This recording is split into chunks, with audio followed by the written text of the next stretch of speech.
Oke, Assalamualaikum warahmatullahi wabarakatuh.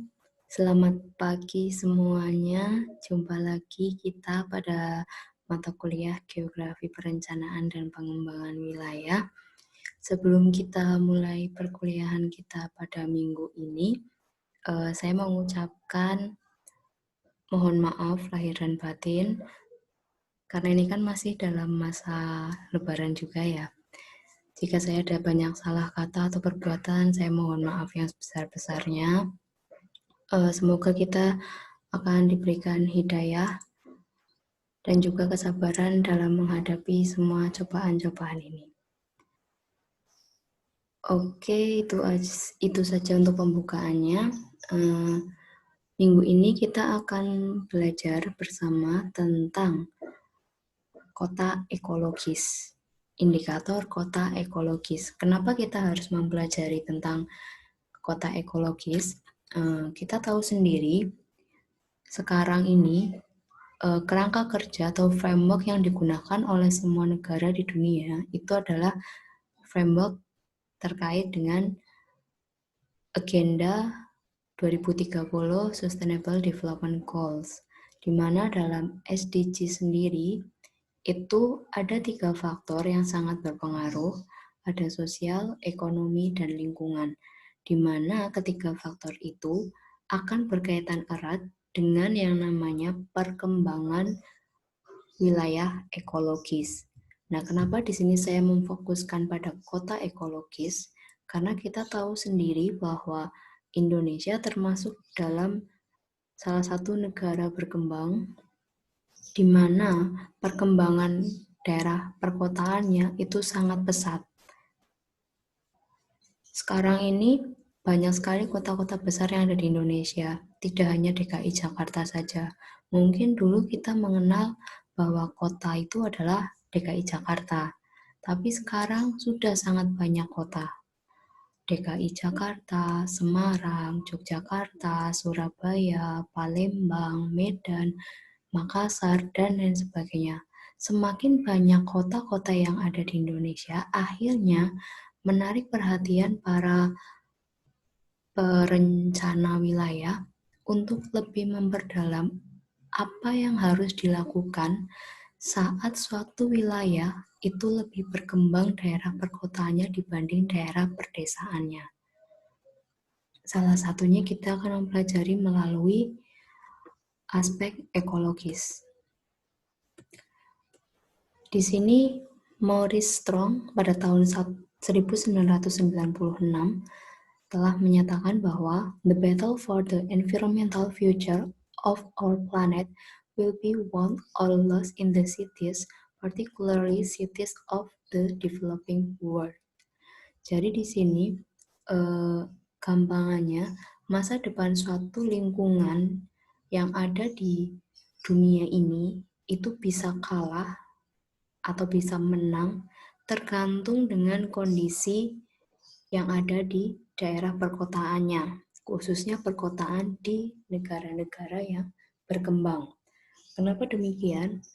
Karena kita tahu sendiri di daerah perkotaan lebih condong sektor industri yang lebih banyak ada di daerah perkotaan dibandingkan dengan sektor pertanian, di mana sektor industri sendiri itu pasti akan berdampak terhadap kondisi lingkungan yang ada di sekitarnya. Urbanisasi dan pertumbuhan kota merupakan sesuatu yang inevitable atau tidak dapat dilihat secara langsung. Kita lihat sekarang ini urbanisasi yang ada di daerah kota-kota besar itu sangat tinggi. Di daerah DKI Jakarta pada tahun 2010 saja sudah ada penduduk sekitar 9.500-an jiwa. Pada tahun semakin bertambahnya tahun, akhirnya banyak penduduk yang melakukan urbanisasi ke daerah Jakarta dan bertempat tinggal di sana yang pada akhirnya mendorong semakin meningkatnya jumlah penduduk di DKI Jakarta sendiri. Pada tahun 2018 itu sudah mencapai 10 ribuan jumlah penduduk. Dari yang awalnya adalah pada tahun 2010 adalah 9.500-an, meningkat menjadi 10 ribuan pada tahun 2018, itu termasuk peningkatan yang sangat drastis. Karena kita tahu sendiri, luas wilayah kota itu cenderung lebih sempit dibandingkan dengan wilayah-wilayah lain. Lingkungan kota menjadi tumpuan perkembangan ekonomi dan kebudayaan manusia di masa depan karena pada saat yang sama berbagai persoalan lingkungan dan sosial telah berkembang di kota. Kota seringkali menjadi rujukan bagi semua masyarakat yang ada di suatu wilayah untuk mengembangkan atau meningkatkan kehidupan ekonominya. Selain itu, seringkali di sini saat ini saja, saya yakin banyak dari kalian yang telah melakukan perpindahan dari tempat tinggal asalnya karena kalian ingin mendapatkan pendidikan yang lebih baik. Banyak orang yang berpendapat bahwa pendidikan yang baik pasti ada di kota. Oleh karena itu, kota menjadi tumpuan pada perkembangan perekonomian maupun kebudayaan dari manusia di masa depan. Proses urbanisasi dan perkembangan kota di negara-negara berkembang masih terus terjadi dan masih dapat dibentuk. Jadi saat ini kita itu masih dalam tahap negara berkembang, di mana pertumbuhan penduduknya sendiri itu semakin tahun semakin meningkat. Sekarang di Indonesia sudah lebih dari 267 juta jiwa ada di Indonesia. Banyaknya jumlah penduduk ini pada akhirnya akan mendorong mereka untuk mencari penghidupan yang lebih layak. Dan pada akhirnya banyak dari masyarakat yang melakukan urbanisasi ke daerah perkotaan. Oleh karena itu di sini proses urbanisasi dan perkembangan kota itu akan terus terjadi. Namun perkembangan kota maupun urbanisasi ini itu bisa dibentuk atau dikoreksi ketika pemerintah kota sendiri itu lebih tegas dalam melaksanakan setiap kebijakan-kebijakannya. Perlunya perhatian yang lebih terhadap lingkungan perkotaan. Kenapa perlu perhatian yang lebih? Karena antara lingkungan perkotaan dan lingkungan pedesaan lebih banyak aktivitas kegiatan masyarakat yang menimbulkan dampak terhadap lingkungan itu ada di daerah perkotaan. Banyak kegiatan industri, banyak penggunaan kendaraan bermotor di daerah perkotaan, bandingkan dengan kondisi yang ada di pedesaan, di mana sektor penghidupan utama masyarakatnya adalah pertanian. Selain itu, masyarakat desa itu lebih condong untuk melakukan kegiatan sehari-harinya dengan berjalan kaki, tidak menggunakan alat transportasi pribadi. Jadi di sini perlu perhatian yang lebih terhadap lingkungan perkotaan sendiri. Beberapa fakta urbanisasi dan perkembangan kota di Indonesia. Yang pertama, di Indonesia, perkembangan kota itu telah menghabiskan sekitar 25.100 hektar lahan per tahun. Ini belum termasuk untuk kawasan industri, pariwisata, dan pembangunan regional. 25.100 hektar per tahun ini itu hanya untuk pembangunan tempat tinggal bagi masyarakat. Bisa Anda bayangkan dengan luas kota yang tidak seberapa, bisa kita anggap atau bisa kita kategorikan juga luasnya itu tuh sempit. Namun setiap tahun terjadi perubahan penggunaan lahan sekitar 25.100 hektar lahan per tahun di Indonesia. Pada tahun 2020, penduduk perkotaan di Indonesia akan mencapai 127 juta jiwa dan terdapat paling tidak 23 kota dengan penduduk di atas 1 juta jiwa. 23 kota ini tersebar di seluruh wilayah Indonesia, tidak hanya di wilayah Indonesia bagian barat saja. Wilayah Indonesia bagian tengah, bagian timur, itu juga sudah mengalami perkembangan perkotaan yang sangat pesat. Mungkin nanti saudara dapat melakukan pencarian melalui Google 23 kota yang ada di Indonesia ini itu tuh apa saja.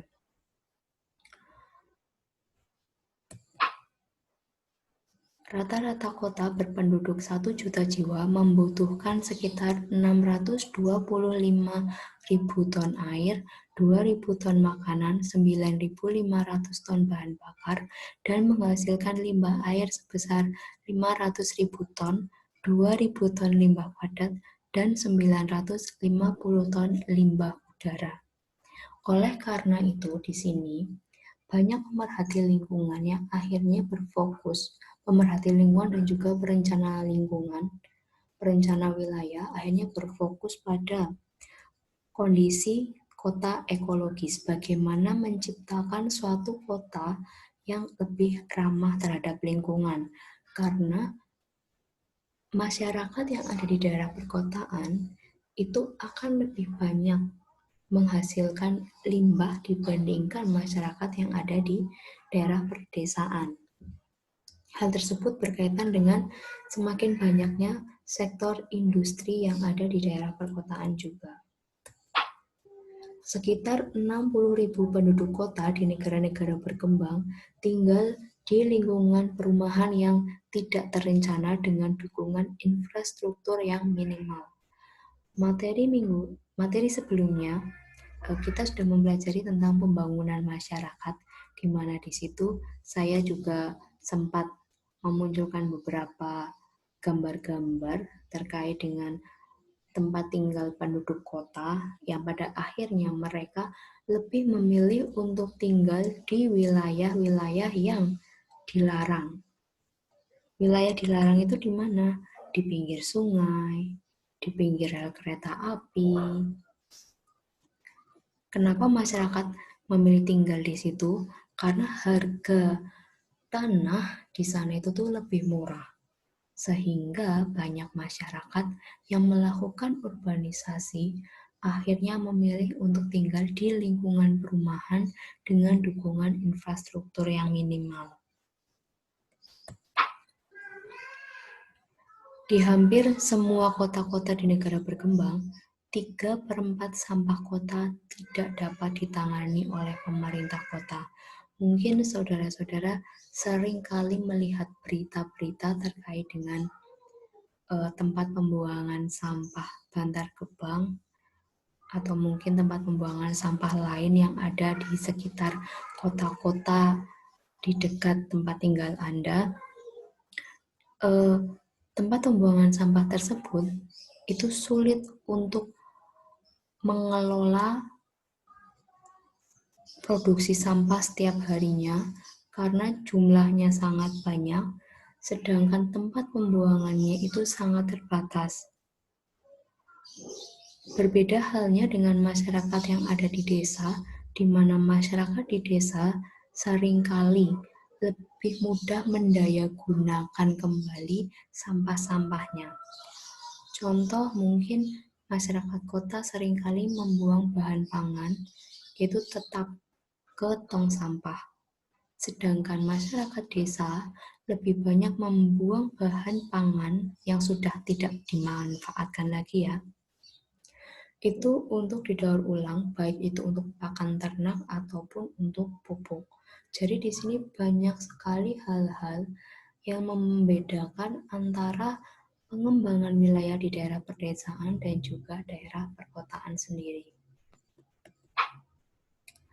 Oleh karena itu, karena banyaknya permasalahan yang ada di daerah perkotaan, akhirnya memunculkan paradigma baru dalam perencanaan kota yang lebih berlanjut, atau kita sebut dengan Sustainable Eco City.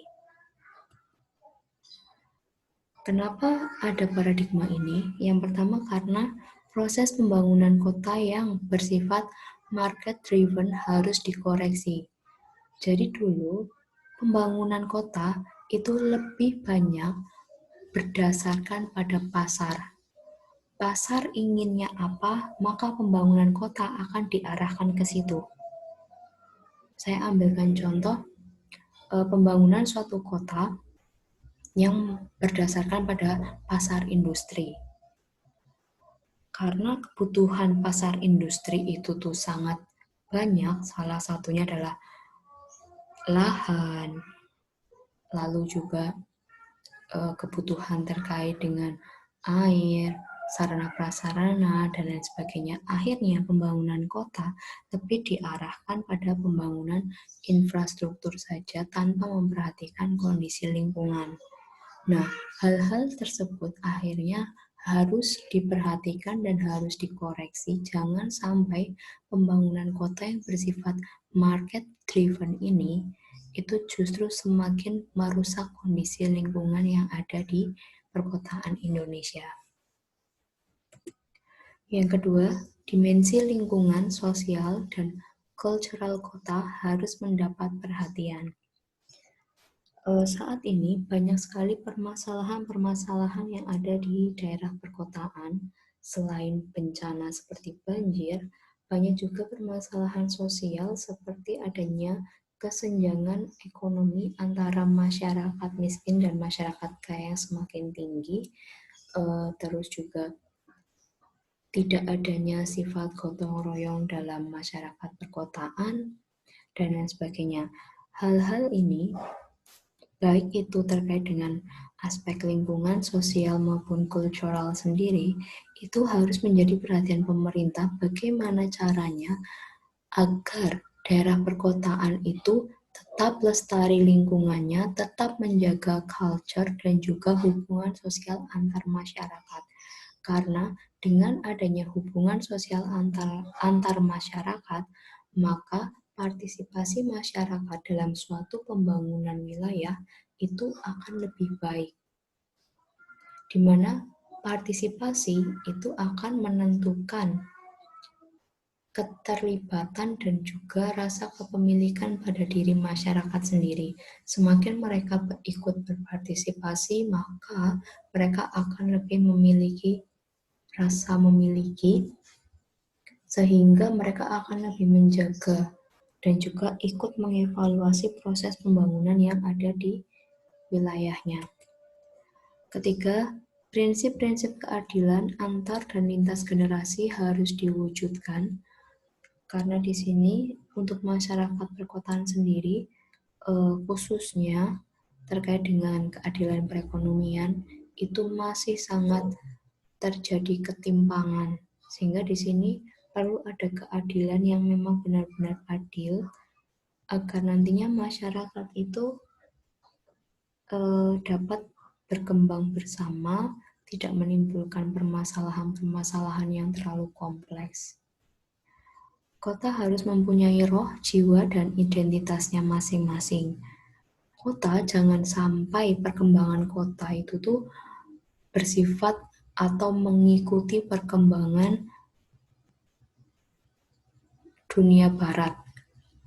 Di sini seringkali, mungkin kalau kalian yang berasal dari desa, seringkali ada orang tua atau tetangga kalian yang mengatakan bahwa, wah, udah hidup di kota, makanya sekarang perilakunya udah nggak sosial, perilakunya sudah seenaknya, dan lain sebagainya.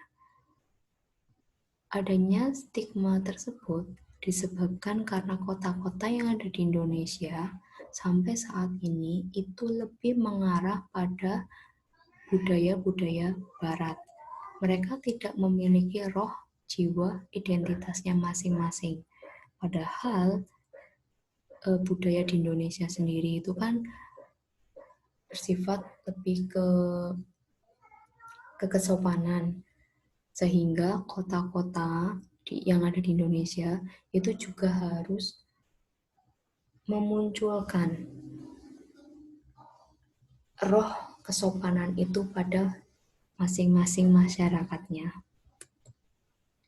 Kota harus menjadi lingkungan yang kondusif bagi proses perkembangan peradaban manusia. Karena di sini, di kota sendiri, proses dehumanisasi itu sangat tinggi, sehingga perlu adanya penghentian proses dehumanisasi ini. Dehumanisasi ini lebih berkaitan dengan kondisi tidak memanusiakannya manusia. Jadi banyak sekali sebenarnya masyarakat di daerah kota itu tuh yang kondisinya sangat kurang. Mereka mungkin bahkan tidak memiliki tempat tinggal di sana. Dan mereka akhirnya tidur atau melakukan segala aktivitasnya itu di pinggir jalan. Nah, adanya hal-hal seperti ini itu perlu di stop, perlu dihentikan agar wilayah kota itu dapat menjadi lingkungan yang lebih kondusif bagi peradaban manusianya. Nah, ini gambaran dari Sugiantoro pada tahun 2019, di mana Sugiantoro sendiri ini mulai memperkirakan, mulai memprediksi perkembangan kawasan perkotaan di Indonesia, khususnya di Pulau Jawa, pada tahun 2000 sampai 2025. Kita lihat sendiri di sini, titik-titik merah itu menunjukkan wilayah atau kawasan perkotaan. Titik-titik merah pada tahun 2000 itu sangat jarang. Kita lihat di daerah sini saja. Sangat jarang. Lebih banyak kawasan perkotaan itu ada di Jakarta. Tapi lihat pada tahun 2025 di mana Jakarta itu sudah merah semua, sudah merupakan kawasan perkotaan semua. Bahkan daerah Semarang, Yogyakarta, Surabaya di sini itu juga semakin banyak kawasan perkotaannya. Oleh karena itu, ini perlu diperhatikan oleh pemerintah. Jangan sampai perkembangan kota yang ada di masa depan itu justru semakin meningkatkan proses dehumanisasi pada diri manusia sendiri. Nah, di sini dimensi pembangunan kota ekologis, bagaimana cara agar agar pemerintah itu tuh dapat mengembangkan suatu pembangunan kota yang lebih beradab, lebih mampu memperhatikan hak dan hak-hak dari masyarakat sendiri, itu berdasarkan pada kerangka atau framework SDGs sendiri, di mana dalam SDGs itu ada 3 faktor utama, ada 3 dimensi utama, sosial, ekonomi, dan lingkungan.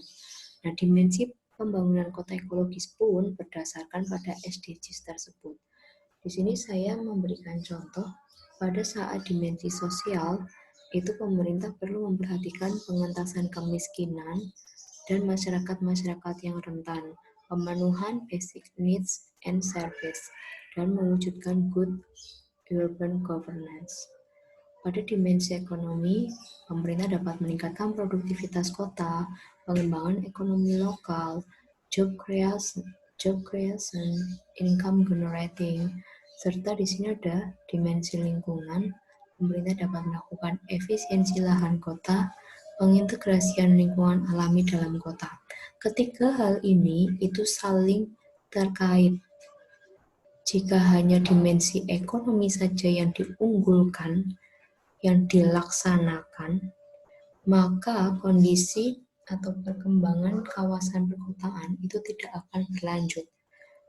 Karena untuk mencapai keberlanjutan kawasan perkotaan itu perlu memperhatikan 3 hal ini.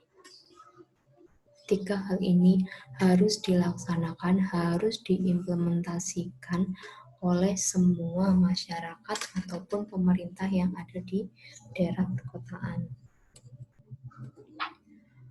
Komponen lingkungan kota. Komponen lingkungan kota itu ada 3 juga. Yang pertama, fisik atau ruang atau lingkungan. Yang kedua, finansial. Dan yang ketiga, masyarakat. Masyarakat akan selalu menjadi salah satu komponen yang sangat penting dalam pengembangan masyarakat merupakan subjek ataupun objek dalam pembangunan sendiri. Selain itu, di sini juga perlu adanya fisik ruang lingkungan, di mana disinilah nantinya akan dilakukan proses-proses pengembangan dan juga perencanaan wilayah. Dan yang ketiga adalah komponen ekonomi atau finansial. Semua pengembangan wilayah yang nantinya akan dilaksanakan di daerah perkotaan itu tidak akan dapat berjalan jika tidak ada aspek finansial atau ekonomi ini. Sehingga ketiga komponen ini itu merupakan komponen dalam pengembangan lingkungan kota yang wajib ada. Ketika salah satu komponen ini tidak ada, maka pengembangan lingkungan perkotaan itu akan tidak stabil dan tidak seimbang. Lalu apa saja syarat untuk menuju kota ekologis?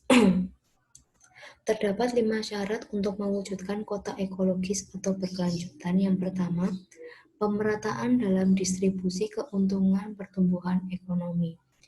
Perlu adanya pemerataan dari pihak pemerintah maupun masyarakat sendiri terkait dengan keuntungan-keuntungan ekonomi. Nah, sekarang kita melihat pada saat pandemi COVID-19 ini saja, masyarakat yang ada di bawah, baik itu yang di daerah perkotaan ataupun daerah pedesaan, semuanya mengalami dampak yang sangat signifikan berbanding terbalik dengan kondisi pada sebelum pandemi ini. Banyak masyarakat yang benar-benar tidak mampu memenuhi kebutuhannya. Namun ternyata kondisi ini tidak terlalu masih mempengaruhi kepada masyarakat-masyarakat kaya, namun mereka masih mampu untuk membeli berbagai macam kebutuhan. Berbeda halnya dengan masyarakat-masyarakat yang ada di bawah. Jadi di sini tidak ada pemerataan pertumbuhan perekonomian sehingga banyak permasalahan-permasalahan, khususnya permasalahan masyarakat yang kaya makin kaya dan yang miskin akan semakin miskin. Yang kedua, akses terhadap kebutuhan dasar manusia. Untuk mewujudkan kota yang berkelanjutan, maka suatu wilayah itu harus mampu memenuhi semua kebutuhan dasar manusia, baik itu kebutuhan sandang, pangan, maupun papan. Meskipun lingkungan kota itu sektor utamanya adalah sektor industri, namun pemerintah di daerah perkotaan tetap harus mampu menyediakan produksi-produksi pangan yang mampu digunakan oleh masyarakat di daerah perkotaan sendiri bagaimanapun caranya. Agar nantinya perkembangan yang ada di wilayah kota itu lebih berlanjut. Tapi ketika pemerintah daerah kota tidak mampu menyediakan kebutuhan pangan bagi masyarakatnya, maka akan terjadi berbagai permasalahan yang kompleks, dari banyak penyakit, banyak masyarakat yang tidak sehat, akhirnya juga mempengaruhi produksi kegiatannya, dan lain sebagainya. Oleh karena itu, akses terhadap kebutuhan dasar manusia itu sangat penting. Yang ketiga, keadilan sosial dan hak-hak kemanusiaan yang ada di perkotaan itu harus lebih diperhatikan lagi. Jangan sampai antar masyarakat di kota itu terjadi ketidakseimbangan hak-hak kemanusiaan. Nah, di sini mungkin yang perlu atau yang akan menjadi permasalahan adalah karena banyak sekali pemerintahan baik itu di Indonesia ataupun negara-negara lain itu belum mampu mewujudkan good governance, sehingga pemerintah itu belum dapat memfokuskan pengembangan atau perencanaan wilayahnya pada unsur-unsur keadilan sosial dan hak-hak kemanusiaan bagi masyarakat sendiri. Keempat, kepedulian dan integritas lingkungan. Jadi untuk menuju kota yang ekologis, maka perlu ada kepedulian dan integritas terhadap permasalahan-permasalahan lingkungan, karena kita tahu sendiri, tadi saya juga sudah memberikan contoh-contoh permasalahan lingkungan yang ada di daerah perkotaan, itu sangat banyak. Ketika tidak ada kepedulian terhadap lingkungan, maka permasalahan lingkungan itu akan semakin meningkat dan akan semakin sulit untuk diatasi. Dan yang terakhir, kepedulian terhadap adanya perubahan ruang dan waktu. Nah, di sini daerah perkotaan itu mengalami perubahan ruang atau lahan yang sangat cepat. Perlu ada perhatian, kepedulian terhadap perubahan ruang ini agar nantinya pemerintah itu dapat meminimalisir jumlah perubahan penggunaan lahan yang ada di daerah perkotaan. Suatu kota tidak akan berlanjut ketika mereka tidak memiliki lingkungan yang asri atau lingkungan yang nyaman bagi perkembangan masyarakatnya. Nah, di sini saya juga menyediakan beberapa indikator-indikator terkait 3 dimensi tadi, ada ekonomi, sosial, dan lingkungan. Contoh indikator ekonomi mungkin terkait dengan banyaknya lapangan pekerjaan, penghasilan rumah tangga, tingkat kemiskinan, kemampuan untuk memiliki rumah, besar pengeluaran untuk keperluan kesehatan, banyaknya pengangguran, penyediaan tenaga kerja, penyediaan latihan kerja, pertumbuhan industri untuk ekspor, keanekaragaman industri, keanekaragaman tenaga kerja, kewirausahaan, dan inovasi teknologi.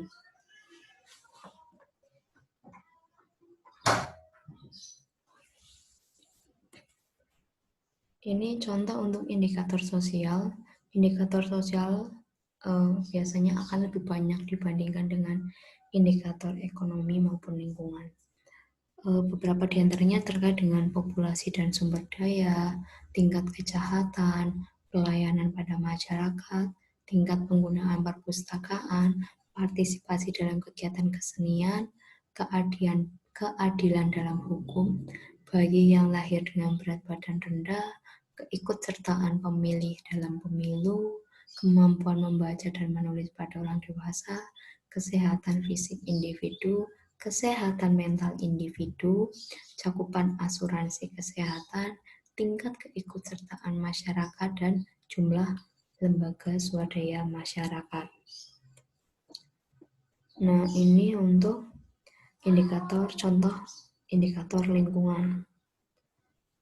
Sangat banyak, seperti tingkat pencemaran udara rata-rata hariannya itu harus berapa, itu ada pengaturannya, penerapan program perlindungan alam, tingkat pemanasan global, standar industri ramah lingkungan, limbah cair yang harus ada di suatu wilayah perkotaan sendiri itu jumlahnya harus berapa, itu ada standarnya sendiri-sendiri.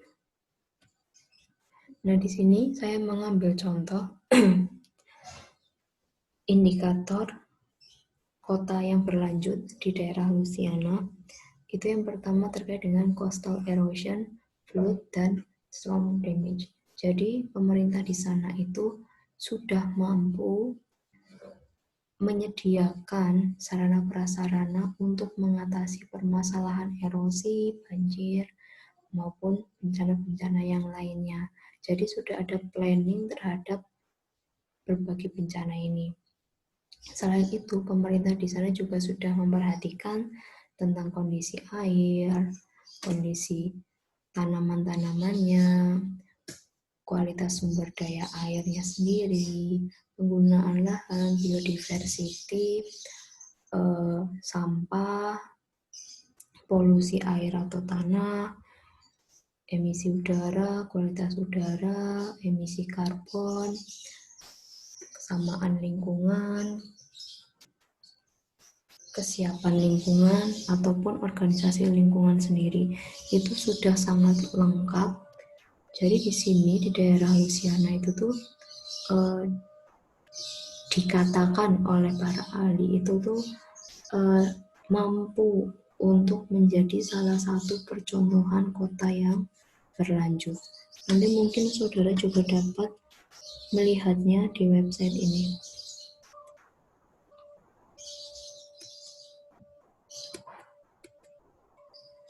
Nah, di sini karena banyak sekali permasalahan-permasalahan yang ada di daerah perkotaan,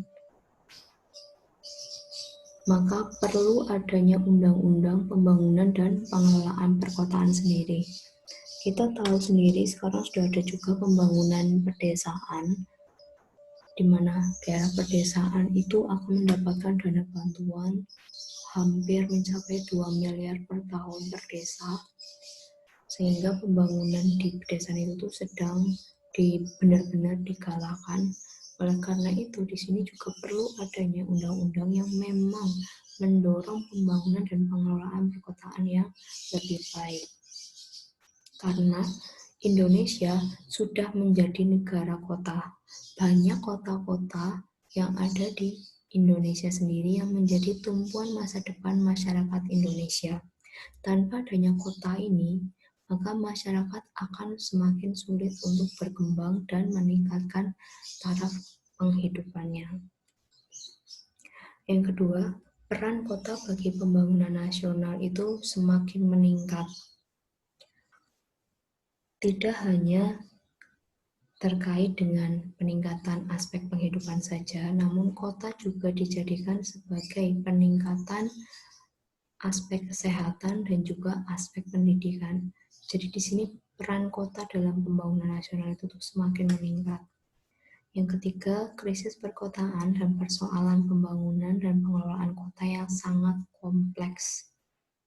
Sulit untuk diatasi dengan hanya memperhatikan satu aspek saja, sehingga perlu ada kebijakan tersendiri untuk mengelolanya. Variasi skala dan peran kota yang sangat beragam, karena Indonesia terdiri dari banyak kota, di mana masing-masing kota memiliki kemampuan yang berbeda-beda.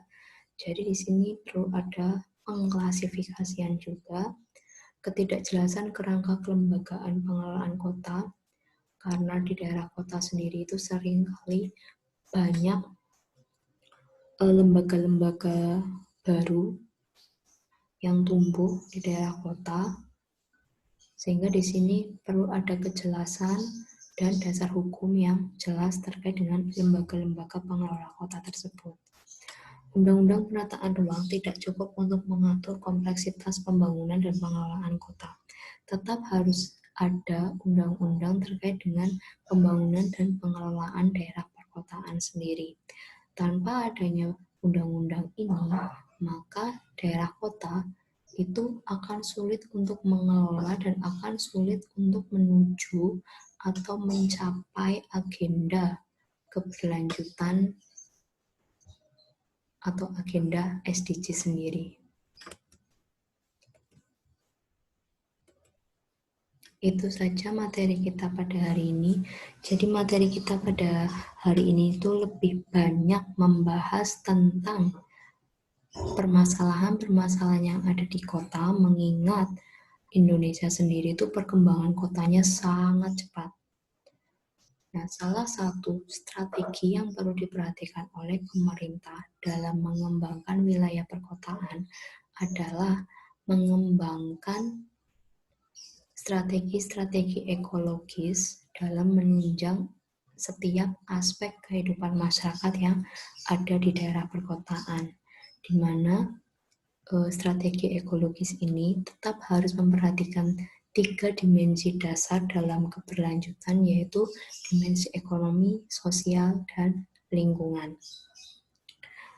Itu saja materi kita pada minggu ini. Untuk presensi seperti biasa, silakan saudara selfie saat saudara sedang mendengarkan atau memperhatikan video ini. Kemudian uploadlah foto saudara di kolom diskusi yang ada di psikologi. Sekian materi saya pada minggu ini. Minggu depan kita akan bertemu lagi untuk materi terakhir sebelum UAS. Jadi saya harap kalian tetap semangat mengikuti perkuliahan online ini. Semoga pandemi ini segera berakhir dan kita dapat bertatap muka lagi. Oke, saya cukupkan sampai di sini. Wabillahi taufiq wal hidayah. Wassalamualaikum warahmatullahi wabarakatuh.